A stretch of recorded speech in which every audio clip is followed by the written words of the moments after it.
que je vais exposer par la grâce de Dieu dans cet enseignement, les miracles publicitaires de David Owiyo, des Aflokao et autres, des autres faux pasteurs, j'exposerai que quand un ministère met l'accent sur les miracles, quand un soi-disant pasteur met l'accent sur les miracles, met le focus, l'emphase sur les miracles, concentre son ministère sur les miracles, vous allez voir à la lumière des Écritures dans quelques instants que c'est un ministère diaboliquement diabolique.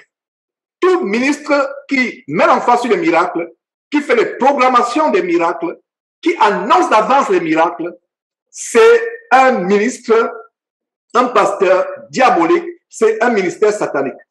Même Jésus était surpris par les miracles qu'il faisait. Pourquoi? Parce qu'il était dépendant de Dieu. Quand on est venu annoncer à Jésus que Lazare était mort, il ne s'est pas précipité.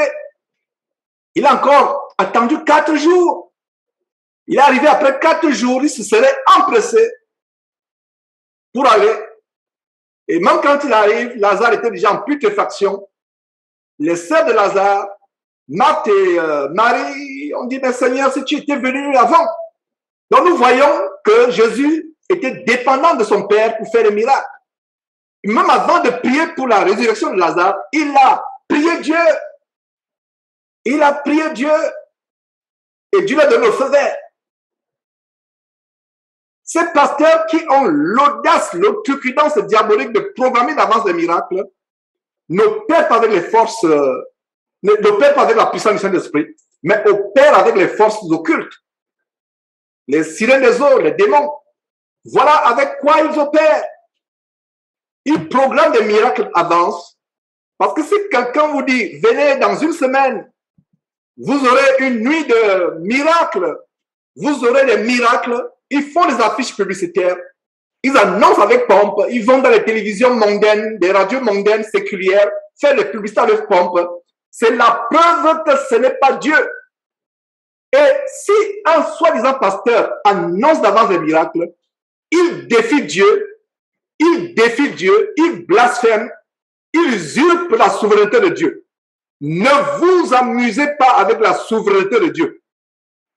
Ne nous amusons pas avec la souveraineté de Dieu. Dieu est souverain. Même quand nous prions pour quelqu'un qui est malade, même quand nous-mêmes nous sommes malades, s'il arrive que quelqu'un parmi nous soit malade, dites Seigneur, je t'en supplie, si c'est ta volonté, guéris-moi. Si c'est ta volonté, délivre-moi. Nous devons chaque jour rechercher à faire la volonté de notre Père. Jésus faisait la volonté de son Père. Alors, retournons dans cette parole.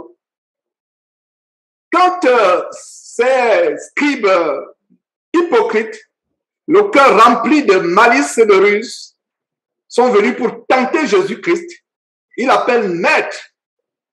Comment pouvait-il appeler Jésus maître alors qu'il se moquait de lui, alors que c'est eux qui ont tué Jésus par la suite, qui l'ont livré aux Romains pour qu'il soit crucifié?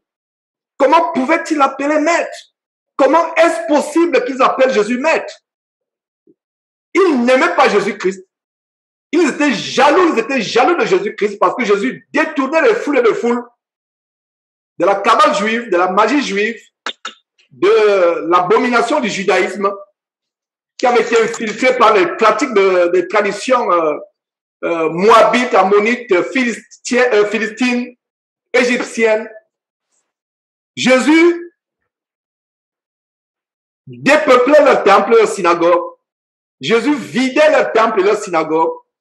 Alors, comment pouvait-il, mes frères et sœurs, appeler Jésus maître? Donc, vous comprenez par là que c'était une hypocrisie. Vous comprenez que c'était une hypocrisie terrible. Donc, voilà, mes frères. Alors, examinons attentivement la réponse de Jésus-Christ. Jésus n'a pas dit, ah, quelle bonne demande! Je vais commencer à opérer le miracle. Soyez prêts. Je vais commencer à opérer le miracle. C'est ça? Jésus a-t-il dit, dans 2 jours, 3 jours, allez à Capernaum ou au bord du Jourdain, il y aura une grande nuit de miracles veillés. C'est ce que Jésus a dit. Regardez ce que Jésus a dit attentivement.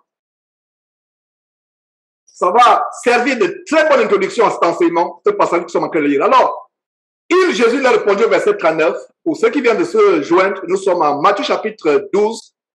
On voit comment, à partir du verset 38, les pharisiens hypocrites, le cœur rempli de malice, de duplicité, de ruse, demandent à Jésus un miracle pour soit le prendre au piège, soit pour assister à un spectacle. Donc, ils voulaient un spectacle. Même Hérode, le roi Hérode,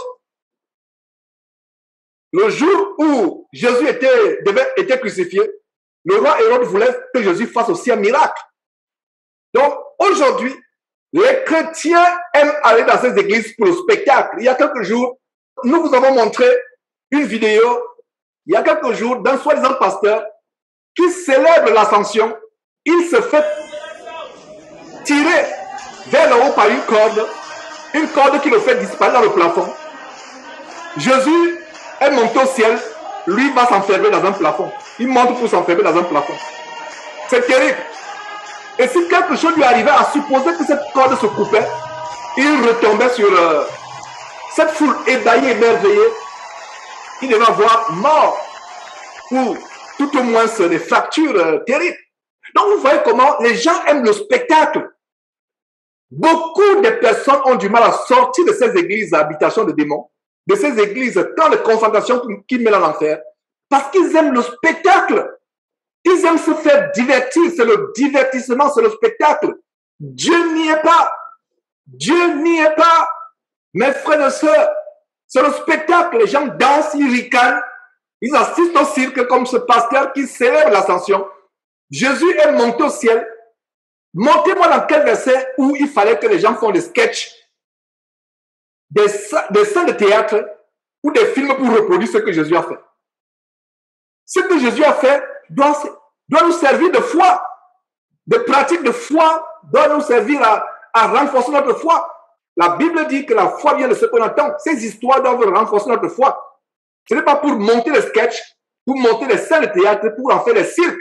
Un pasteur qui disparaît dans la toiture. Jésus lui monte au ciel, lui disparaît dans un trou. À supposer qu'il y avait un serpent qui s'était logé, qui avait fait son habitation depuis longtemps dans la toiture. Il devait être mordu ou avalé. Mes frères et sœurs, lui-même sait ce qu'il est allé chercher dans cette toiture-là, dans le plafond.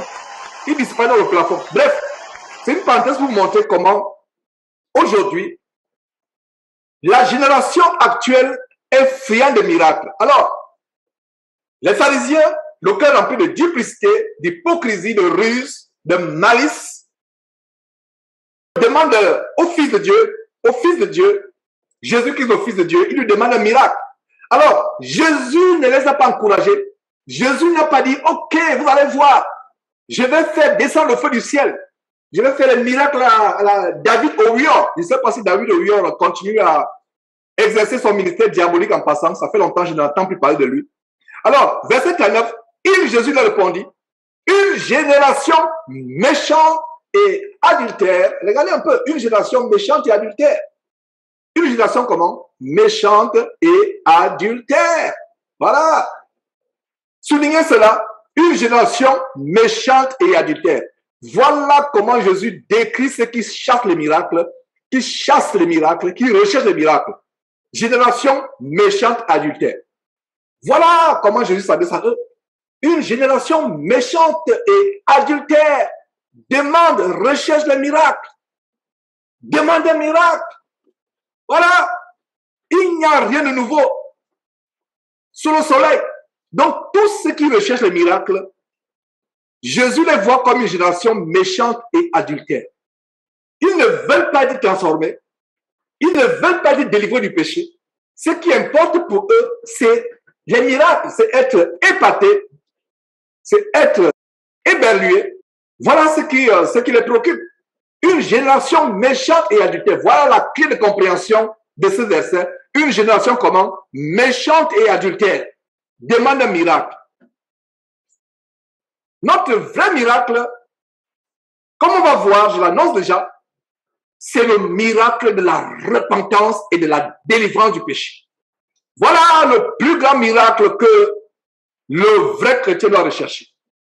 Les chrétiens descendants des pharisiens et des scribes, Les chrétiens mondains, les chrétiens embrigadés dans ces camps de mort vont chercher des miracles, vont chercher à être divertis, vont chercher le spectacle, mais le vrai chrétien, véritablement qui craint Dieu, qui a l'amour pour Dieu, qui veut vivre dans la crainte de Dieu, qui veut vivre réconcilié avec Dieu, le vrai miracle qu'il va chercher, c'est le miracle de la repentance, le miracle de la délivrance du péché, et c'est le plus grand miracle. C'est le plus grand miracle. Ne soyez pas épatés par tous ces miracles-là. Le but du miracle, c'est pour faire quoi? C'est pour vous rapprocher de Dieu, c'est pour produire la crainte de Dieu en vous. C'est pour vous amener à la repentance. Voilà le but du miracle. Mais aujourd'hui, le miracle sert pour montrer que l'homme de Dieu, soi-disant, était un puissant homme de Dieu. C'est pour attirer la gloire sur soi-même.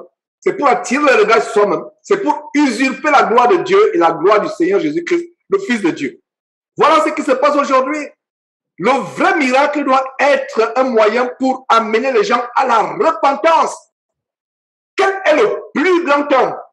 Jésus disait que de tous ceux qui sont nés de femmes, il n'y a pas quelqu'un qui soit plus grand que Jean-Baptiste.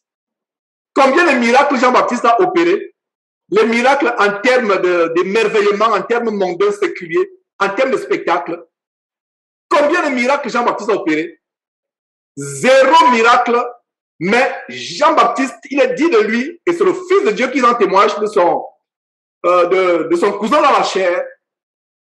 Mais la relation charnelle n'importe pas. C'est pour votre instruction biblique que je vous précise qu'ils étaient cousins. Mais cela n'importe pas.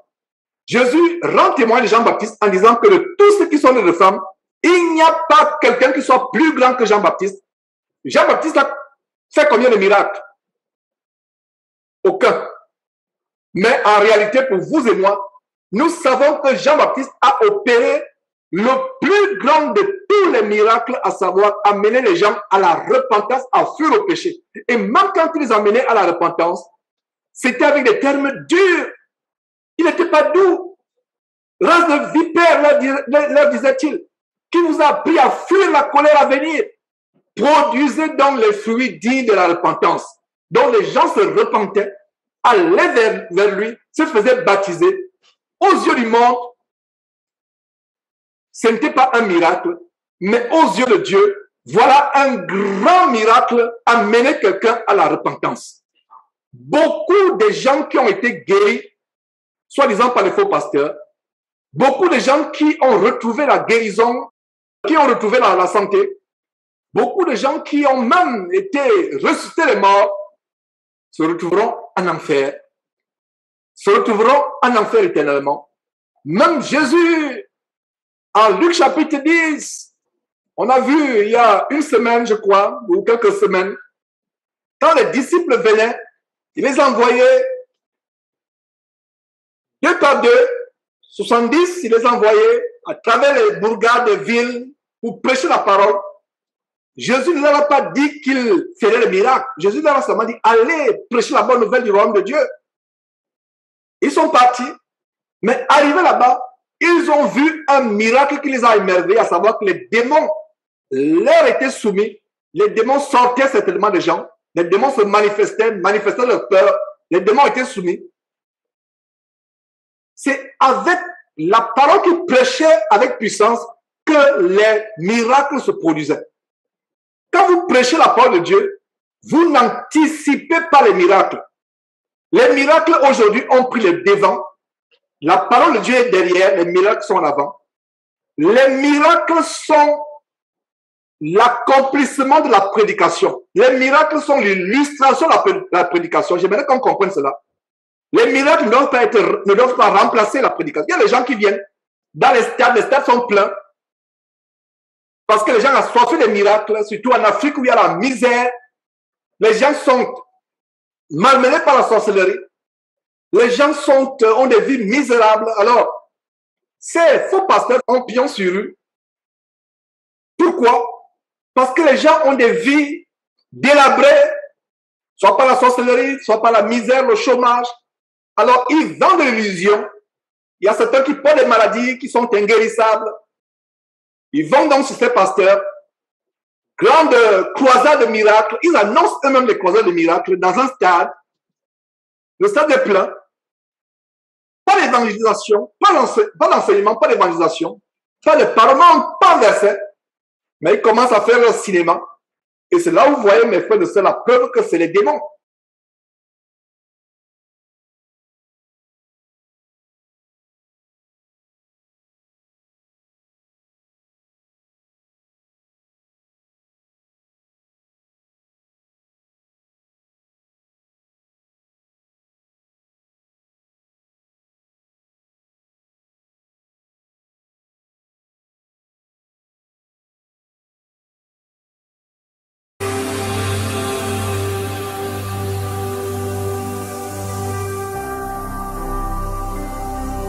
Jésus-Christ TV, vous connaîtrez la vérité et la vérité vous affranchira.